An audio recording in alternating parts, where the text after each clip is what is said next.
রোজকার রান্নার থেকে আজকের রেসিপি তেলে ভাজা বিস্কুট। আজ বানাবো তেলে ভাজা বিস্কুট।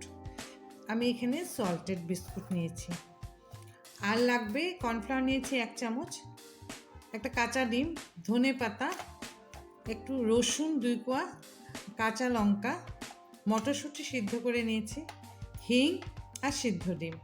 এই দিয়ে আমি আজ বানাবো তেলে ভাজা বিস্কুট।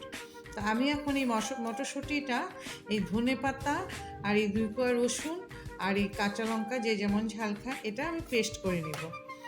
আর এই যে ডিম, এই যে সিদ্ধ ডিমটা, এটাকে আমি এরকম স্লাইস করে কেটে নেব। এইভাবে কেটে নেব, এরকম স্লাইস করে ডিমগুলি কেটে নেব।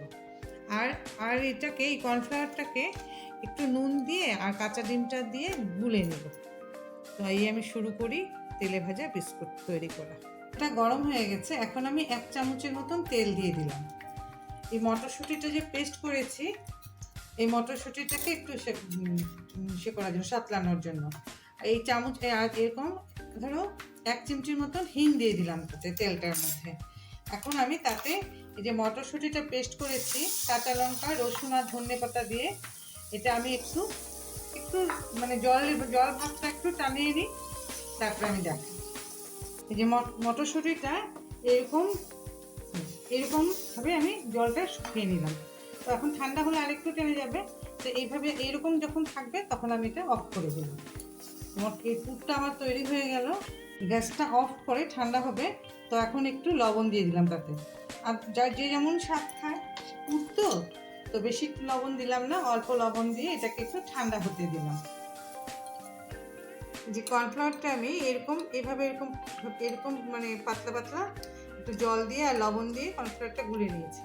এখন আমি তাতে দিয়ে দিব এই যে ডিমটা, কাঁচা ডিমটা এটাতে দিয়ে গুলে নিব।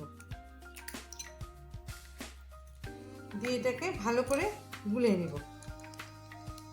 এই যে এটাকে এরকম ভালো করে পাতলা করে গুলে নিয়েছি। এখন আমি ব্যাটারটা গুলানো হয়ে গেল। এখন আমি বিস্কুটটারে এভাবে তেলে ভাজবো, যে তেলে ভাজার জন্য একটা বিস্কুট নিলাম। তাতে আমি দিয়ে দিব এই যে মটরশুঁটির পেস্টটা দিয়ে দিব সুন্দর করে, চারিদিকে যেন লাগে। তো নোনতা বিস্কুট দিয়ে ভালো লাগে, বা হালকা মিষ্টি দিয়েও, যারা মিষ্টি ভালো পায় হালকা মিষ্টি দিয়ে করলেও ভালো লাগবে। এখন আমি তাতে দিয়ে দিব একটা ডিম, এইভাবে দিয়ে আর একটা বিস্কুট দিয়ে বন্ধ করে দিব। এভাবে আমি সবগুলি এভাবেই করবো। আরেকটা করে দেখাই। এরকম করে দিয়ে দিব মটরশুঁটির পেস্টটা, ভালো করে বিস্কুটের চারিদিকে লাগিয়ে দিলাম। তাতে দিয়ে দিলাম একটা ডিম স্লাইস করা আর একটা বিস্কুট দিয়ে এইভাবে দিয়ে আমি পিটুলিতে ডুবিয়ে তেলে ভাজবো। তো আমি এইভাবে সবগুলি তৈরি করে নিই। আমি এখানে প্যানটাতে মোটামুটি আধা কাপের উপরে সাদা তেল দিয়েছি। তেলটা গরমও হয়ে গেছে, হালকা গরমও হয়ে গেছে, একদম বেশি গরম লাগবে না। এখন আমি এই যে পিটুলিটা গুলে নিয়েছি ডিম আর কর্নফ্লাওয়ার দিয়ে, এটার মধ্যে এইভাবে চুবিয়ে আমি ভাজতে দেব। এই যে এইভাবে আমি সবগুলি এইভাবে চুবিয়ে এটার মধ্যে, যেরকম আমরা বড়া টড়া করি আর কি, এরকম চুবিয়ে এটাতে ভাজতে দিয়ে দেব। এভাবে আমি সবগুলি ভাজি। এই যে আমাদের তেলে ভাজাগুলি হয়ে গেছে, এখন আমি উঠিয়ে নেব। শীতের দিন তো মটরশুঁটিটা এখন খুব ভালো পাওয়া যায়।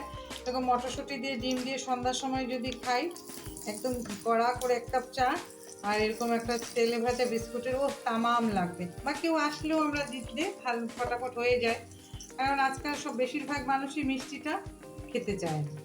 তো এই আমাদের হয়ে গেল বিস্কুটের তেলে ভাজা।